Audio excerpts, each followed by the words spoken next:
When the fires came towards us in 2019, I was sitting out in front of my sister's house and we were watching the glow in the sky get brighter and brighter, and we knew the fire was getting closer, and all we could think about was, where do we go? Because there was fires all around us and there was no way out. So we just decided we'd probably head for the nearest big waterhole and sit in the middle of that. It was an awful time. It was really very traumatising. The realisation that we could possibly end up with nothing and have to restart our lives with absolutely nothing, the way I grew up.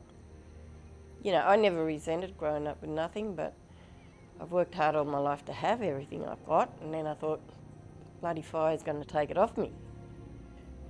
When you think about it in that regard, it's totally devastating. I'm Helen Duro. I'm a very proud and staunch Kamilaroi woman. I've lived here in Tenterfield and worked here for most of my life. And I'm the community lead for Tenterfield Fire to Flourish program. It was really hard to drive around after the fires and look at everything, and it wasn't just scorched, it was totally burnt black. There were burnt leaves on people's lawns, on my lawn. I couldn't believe that I walked out and found burnt leaves and I was miles away from the fire.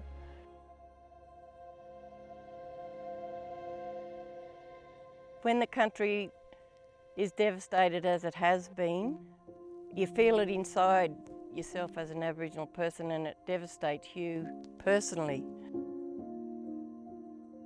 Country does need fire, but it needs the right kind of fire. The relationship that you have to have with the land is you have to know it intimately, like the Aboriginal people in years past knew how to care for country by fire and with fire. With our Fire to Flourish funding, we are working on some resources to enable the whole of community to be able to utilise the skills that our old people used for years to look after country.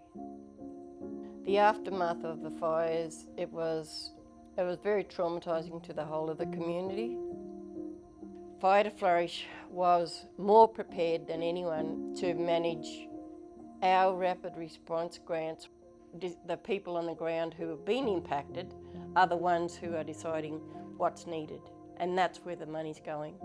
It starts with the people on the ground that know what happened, know what the impacts were, and know what's needed to make it better for next time. Fire to Flourish has proven itself as a necessary part of this community. We're local people, our team's local, we're here on the ground. We know properties, we know farmers. We've brought all those networks together through Fire to Flourish. So what we actually did was strengthen our community. When we walked through the bush after the fires, the ash was still really thick on the ground, and then to come across the growth, the new growth that was coming through those thick ashes, and realising that those plants were regenerating themselves after they'd been devastated. Just to witness that was amazing, to see country coming back.